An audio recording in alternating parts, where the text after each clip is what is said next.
प्रेमनाथ की अगर मैं बात करूं तो 2000 शायद 15 या 16 थी, 15 2015-16 में प्रेमनाथ मेरे पास आया था सक्सेस पॉइंट संस्थान के अंदर, जब हमने सब इंस्पेक्टर का बैच लिया था।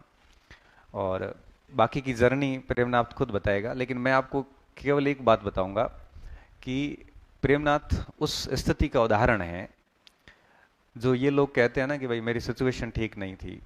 प्रेमनाथ के इसने अपने माता और पिता दोनों को खो दिया, और कालबिलिया समुदाय में पढ़ते भी नहीं है, आपको भी अच्छे से पता है।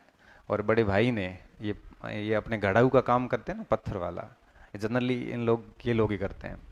उन्होंने पत्थरों का काम कर करके और जैसे तैसे जुगाड़ करके इनको पढ़ाया, और इनके छोटा भाई मीठा नाथ है, वो भी मेरा स्टूडेंट है, उसकी भी अभी नौकरी लग गई है। दोनों भाई सेलेक्ट हो गए, और आज भी यूं कहिए कि उसी ग्राउंड से उठे हुए और उसी ग्राउंड का बहुत सम्मान करते हैं।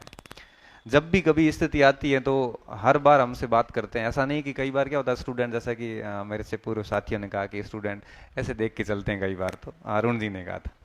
लेकिन प्रेमनाथ ऐसा व्यक्ति है जो ग्राउंड से उठा हुआ और आज भी ग्राउंड पे है। तो मैं चाहता हूं कि इनके संघर्ष की कहानी इनकी खुद की जुबानी से आप सुनो तो आपको थोड़ा ठीक लगेगा। तो मैं प्रेमनाथ को आग्रह करूंगा, और इतना समय भी नहीं बचा।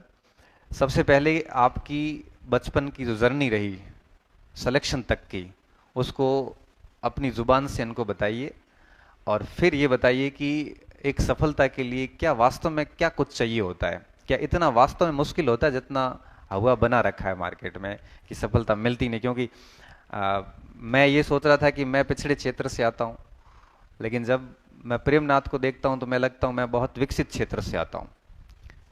क्योंकि जिस व्यक्ति ने माता पिता का साया उड़ जाता है ना, तो उसके बाद स्थितियां वही समझ सकता है जिसके ऊपर गुजरती है। फिर अपने आप को संभालना बड़ा मुश्किल काम होता है। वो कैसे किया, वो बात मैं प्रेमनाथ से करूंगा, और वो आपको है वो एक एक बिंदु बताए के और आपका भी मार्गदर्शन करेंगे कि सिचुएशन कभी भी सफलता की बाधक नहीं होती। सफलता में देरी जरूर हो जाती है, लेकिन बाधा नहीं बन सकती। मेरा नाम प्रेमनाथ कालविलिया है। मैं जैसलमेर ज़िले के भैया गांव से बिलोंग करता हूं, और मेरी एजुकेशन प्राइमरी तक वहाँ कमारिया को प्राइमरी तक की एक जो एजुकेशन है वो मेरे गांव से हुई थी। वो बोकी डाणी भैया ग्राम पंचायत में छोटा सा गांव है। उसके बाद में छठी से लेकर के 10वीं तक भैया गांव में हुई। 11वीं और 12वीं इंजीनियरिंग से हुई। उसके बाद में मैं ग्रेजुएशन के लिए यहाँ बाड़मेर आ गया था।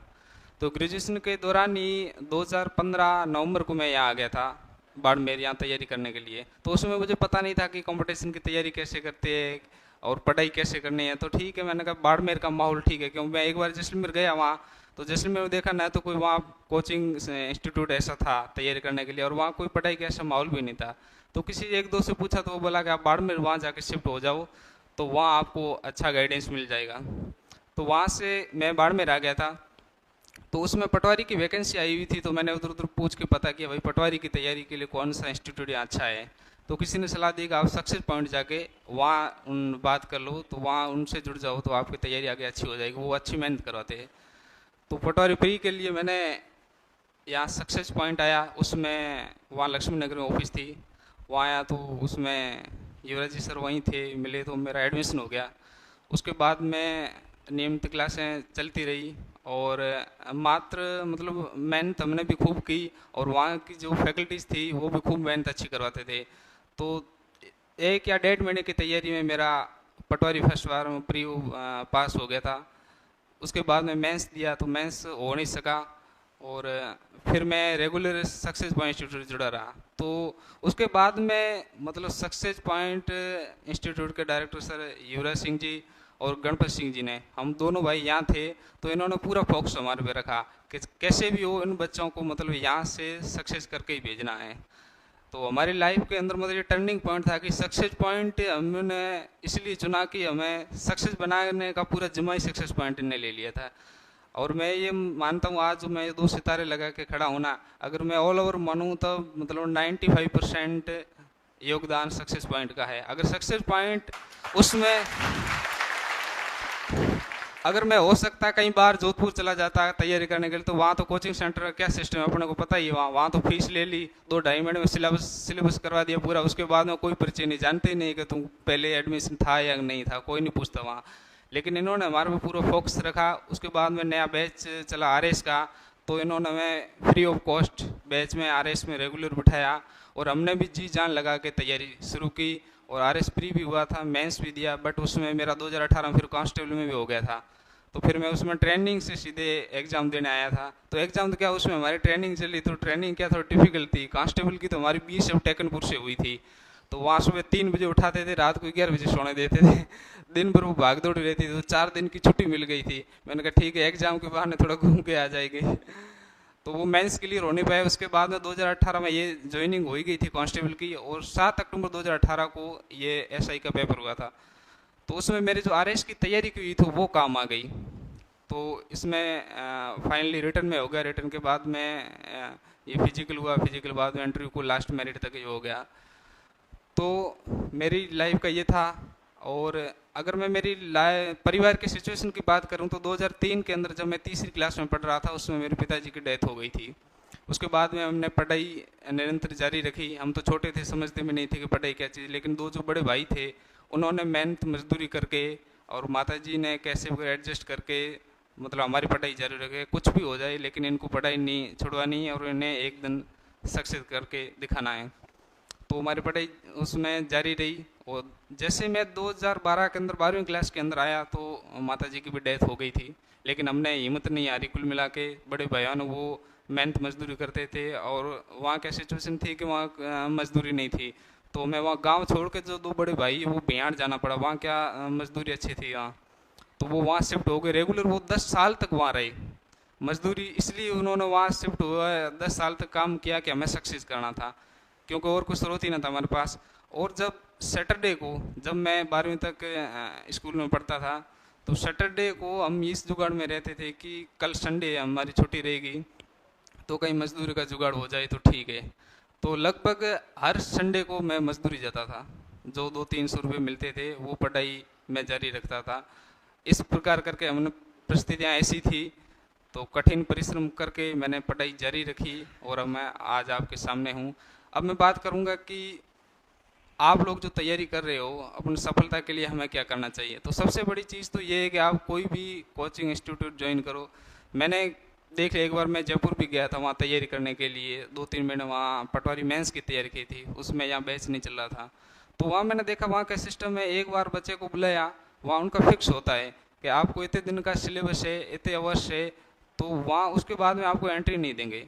और टेस्ट सीरीज का जैसे बोलते हैं हर संडे को होगा, तो उनके मूड पे डिपेंड करता था कि एक संडे को तो करवा लिया, एक संडे को छुट्टी कर ली कि नहीं अगली बार सोमवार को कराता है। तो वो 50 टेस्ट सीरीज का बोलते थे, उसमें 30 भी नहीं हो पाते थे।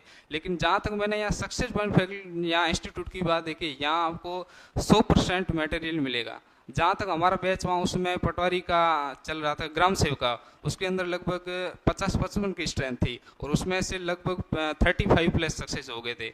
और जब उनसे हमने मुलाकात की, उनसे पूछा, तो उन्होंने यही कहा कि इसका रीज़न यही था कि समय पे क्लासें हुई और सिलेबस पूर्ण होने के बाद में जब उनको टाइम मिला तो एक्स्ट्रा क्लासें ली, सिलेबस होने के बाद में वापस रिवीजन कराया, क्रैश कोर्स कराया और टेस्ट सीरीज टाइम पे टाइम होती रही और उसी का ये परिणाम था। तो आप इस इंस्टीट्यूट पे विश्वास रखिए, यहाँ की फैकल्टीज पे विश्वास रखिए। और मेरा ये पूरा मानना है कि यहाँ की जो फैकल्टीज है वो यहाँ तो क्या पूरे मतलब पश्चिम राजस्थान के अंदर मेरे हिसाब से टॉप फैकल्टीज। और बाकी सर का तो कहना ही कहना, यहाँ तो सर का तो पूरे राजस्थान के अंदर जो बड़े बड़े इंस्टीट्यूट, वहाँ डिमांड हो रही है कि सर को बुलाओ हमारे लिए, एक क्लास हो जाए तो भी ठीक है। क्योंकि सर के पढ़ाने का एक जो तरीका है ना, पढ़ाते तो हर कोई है, लेकिन एक पढ़ाने का तरीका और बोलने का जो लहजा है ना, वो हर किसी को आकर्षित कर देता है। तो मैंने एक बार क्या, अभी मैं जो ट्रेनिंग में था तो सर का एक कोर्स था शायरी बोलते हुए, वो मैंने स्टेटस रख लिया। तो हमारे थानेदारों ने देख लिया कि ये कौन है गुरुजी। ये हमारे गुरुजी रहे हुए आरएस प्री के लिए मैं पढ़ाते थे बाढ़ में। तो बोला कि यार ये हमें भी भेजो। तो लगभग मतलब वहाँ 207 ट्रेनिंग कर रहे थे, उसमें से 150+ लोगों ने सब वो सर का स्टेट लगे। सर का बोलने का लहजा बहुत अच्छा है। तो सर का तो अनुभव भी है, कई सालों से पढ़ा रहे हो। और सर ने मतलब सैकड़ों नहीं, बाड़मेर और जैसलमेर के लिए, ये पश्चिमी राजस्थान के लिए हजारों विद्यार्थियों की लाइफ सुधार दी है आपकी मोटिवेशन के जरिए। और जब भी आपसे जब बात करते हैं, किसी का मन करता है, कोई उलझ जाता है किसी सब्जेक्ट में या कोई डिप्रेशन में होता है, घर की परिस्थितियाँ किसी की ऐसी होती है तो वो पढ़ाई से थोड़ा हट जाता है, सर को जब भी अगर आधी रात को भी कोई कॉल करता है ना, तो रिसीव करके अगर उसमें नहीं रिसीव करते तो वापस हर किसी को जवाब देते हैं और उसका संतुष्ट जवाब देते हैं।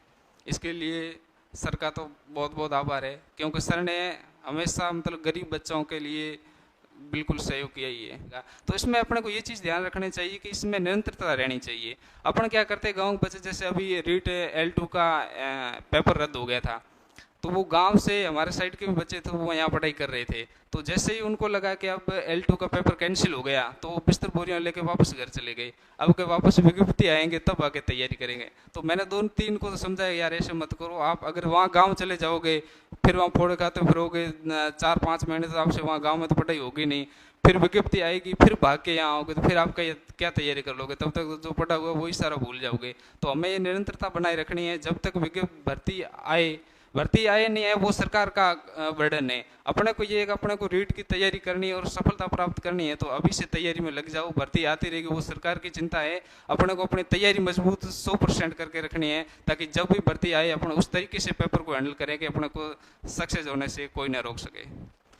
और समय को देखते हुए आप बस इतना ही। आप सभी को धन्यवाद। और